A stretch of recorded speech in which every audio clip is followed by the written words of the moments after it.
am Ibrahim Kushchu, the CEO of Next Minds. I am also a member of the Information Literacy Working Group of Information for All program of UNESCO. Today, it's a great pleasure to be with you, and I will be talking to you brain and machine interfaces and how this relates to information access and especially our right to know. I will do this through my presentation.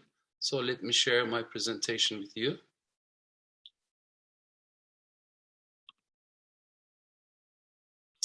Yes. Now, today I will talk to you new technologies, brain and machine interfaces that uses artificial intelligence and how this influences the form of the information. There will be a new form of information resulting out of use of these brain machine interfaces and how the means of connecting to information is changing through these new technologies. Now, I'm an artificial intelligence expert, but I devoted most of my work life to improving quality of life of others through information and communication technologies. Also, for more than 15 years as being founder of the mobile government field, I worked with more than 500 experts all around the world, and we wrote strategies and roadmaps to central governments so that they can offer better services to citizens using mobile technologies. And we work especially for underserved communities so that we can improve the quality of life of these underserved communities. I was also part of a large-scale research with University of Washington, funded by the Gates Foundation, where we looked at how people access information in 26 developing countries. And recently, in collaboration with Institute for Information Technologies in Education, we published a book on artificial intelligence, media and information literacy, human rights, and freedom of speech. This can be found on the internet and it's freely available. Now let's start with some definitions. Now, definition of intelligence is very tricky because depending on which field you are, which discipline you are in, the definition may be different. In fact, there is a publication where they have cited more than 100 different definitions of intelligence. But for the sake of artificial intelligence, and also for this discussion, my definition is capacity to reduce uncertainty so that we can adapt to the changes in life situations and the problems that we are facing. This intelligence leads us knowing better about our environment, our problems, or any issues that we are facing so that we can create adaptive solutions. Now, artificial intelligence is capacity of machines to show such intelligence. And this should also lead us knowing better about the problems and creating adaptive solutions to the problems. Now, there are lots of technical details about artificial intelligence, but to keep it so non-technical, I'd like to mention two important characteristics of AI systems. One of them is that AI systems work like a data-hungry monster. They can go out and about and collect vast amount of data that we call big data, and from various sources in various forms, such as text or image or videos. Now, this is very important for information access because in this way, we can collect, by giving certain criteria, intelligently, some of the relevant, reliable, and right amount of information. It also works as a gentle tailor. When we need information, we can access this information customized for us and serving only our desires and need. And also we can work with reliable, relevant, and right amount of information at the right time that we need. So AI systems can help us in various ways. If AI systems are used in a good way, they can really enhance our right to know. In this case, we deal with our preferred information. A preferred information is the one that we believe that is good for us. We believe that's good for us so that we can resolve issues in our lives. For example, if I am looking for a job, AI systems should be able to help to remove discrimination or gender bias, for example, so that there are equality in job search. Also, if I am looking to educate myself in certain topics, say in brain and machine interfaces, artificial intelligence systems can help me to find right amount of information according to my level, so that I can work effectively and educate myself much more effectively. But if used not in a positive way, AI systems can be a little bit abusive to our right to know. In this case, I want to mention to you two types of information: dictated information and forced information. Dictated information is the one that we are almost familiar. In this case, other people think what is good for us rather than ourselves. For example, if you remember targeted disinformation in the Cambridge Analytica case, or misleading recommendation when you are doing, say, a YouTube research, and then they send you some information that you actually don't need, but they think that you might be needing. Misinformation and the fakes, video or fake news, they are all part of the dictated information. For our talk, what is important is forced information. In this case, other people decide and force certain information to us so that they can get their desired behavior from us. In this case, these brain-machine interfaces work directly with our brain.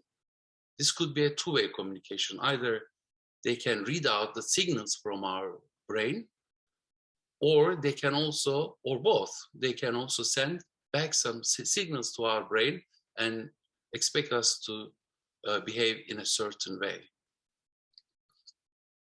Now, let's look at the examples of this situation. Let's start with body and machine interfaces, which is a generic form of brain-machine interfaces. In the body and machine interfaces, we can talk about these wearable devices that we are all familiar with. For example, smartwatches, wristbands, those devices which are tracking our health records, those devices which are enhancing our vision, such as intelligent glasses, and any other body-mounted sensors. Also important are intelligent prostheses. For example, if some person loses their arms or legs, there can be intelligent prostheses for the replacement of their lost body parts. In this case, this intelligent body part can interact with our body and sometimes with our brain, even wirelessly, so that we can control better this device. But what is most important for this talk is brain-machine interfaces. In this case, as I explained to you, there can be a direct access to our brain, either intrusive or non-intrusive. And the brain waves can be read, and this can be used to control an external device, such as an artificial arm, or a wheelchair, or a video game, for example. And then the data processed from these external devices may be inserted back as a signal to our brain so that we can exert other behaviors. Now, let's look at some of the current examples. Probably one of the most well-known examples is the Neurallink project of Elon Musk. In progress reports, there are various types of this brain-machine interfaces are being reported. Basically, this is a chip which is inserted to the skull, and that chip has tinier than the hair, pieces of hair, and it can be inserted into our brain, and they can read signals from our neurons. In the early report, it has been shown that a pig's brain signal can be detected so that we can know which muscle is moving and which leg of the animal will be moving before the animal actually moves that leg. And this has a significant implication because this deals with an issue of the free will. If you are interested in philosophy, you can see how important it is that knowing certain behavior will be happening before that certain behavior is exerted. In the other report, a monkey has been shown that to play a simple game called Pong successfully, this video game successfully, without touching joystick. The animal was using only its brain waves to control the video game and successfully play the game. What is most important in this last report is that Neurallink has been using more than 2,000 electrodes. This means around 2,000 signals from around 2,000 neurons. And this is significantly much more than any other experiments done to date. Another significant research and experiment is from the University of Washington. And in this case, human experiments are involved. In one of the particular experiments, 3 people's brain waves were connected to each other in a non-intrusive way, that's outside the skull, in a non-intrusive way, and 2 people helped the third person to be able to play a video game. Their only communication was through the brain waves, and this has successfully been implemented, and the third person was very successful in playing the video game. This project is called Brainnet Project and still continuing. Another example is this tiny chip, which is powered through ultrasound and also operated through ultrasound. Using ultrasound, this tiny chip can be inserted just under the skull, and it can collect brainwave data from the brain and send it out. And also it can receive signals and send it out to certain parts of the brain. Now, most of these research in brain-machine interfaces are funded by the United States Defense Agency, DARPA. And one of the important project is called N3, Next Generation Non-Surgical Neurotechnology. And this has been done in collaboration with 6 universities. The common part of this brain-machine interface research is that most of them are non-intrusive, and it is possible to read and write data to the brain. And this result of these experiments show that it is possible to control external machines and other brains as well. But what's significant to note here for our discussion on information access is that you can receive information directly from the brain and then use it to control an external device, and then send back information back to the brain and try to see certain behaviors coming as a result of this signal being received by the brain. So reading and writing to the brain is very, very important part of this research. Now, so what are the implications of this for us in terms of information access and also information in terms of our right to know? Now, in terms of information access, we can see that the form of the information is actually changing. The information is no longer text or image or a video. It is just brain signals. Ideally, you could think about a scenario where if you want to tell a story to your kid, you don't really have to read a book. You can just imagine the story, and through your brain waves, nowadays wireless connections are also possible.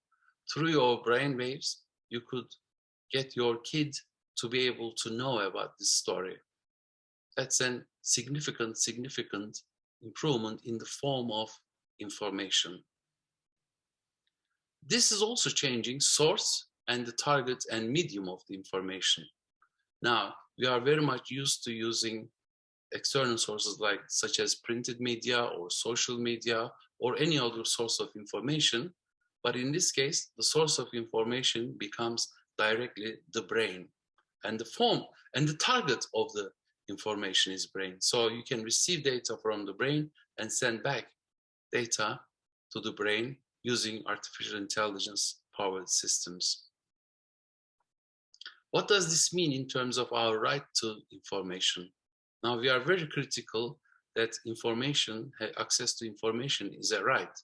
But in this case, there could be certain AI systems designed to send deliberate signals to people's brains, an individual's brain, and this can influence the future of the society. Actually, it is also possible to send this forced information designed by AI systems and using brain and machine interfaces. This forced information can result in involuntary behaviors. And so that makes us to be very critical about our right not to receive information. We are now interested in having a right to access to information, but in this case, if there are some intelligently designed AI systems to interfere directly with the brain, then we were talking about our right not to information, because we do not wish to receive undesired information. We do not want to receive information that might make us behave in a certain way that we wouldn't like. Or if you think about this as a society, so right not to information becomes much more important. I'd like to leave it here, just giving you some soft examples. For example, a tired worker working all day can be persuaded to stay after hours by just sending certain signals or making this person more energetic and to persuade the person to work overtime. This kind of forced information, if it is forced, it can change our eating, reading, leisure, and many other habits. So I gave you some simple examples, but you can think about more serious and perhaps more dangerous ones. So I'd like to leave you just a short information about the next minds and also my short bio. It is my pleasure to be able to talk to you, and I'd like to thank you to the organizers giving me this opportunity. Wishing you happy and healthy days. Have a good day. Goodbye.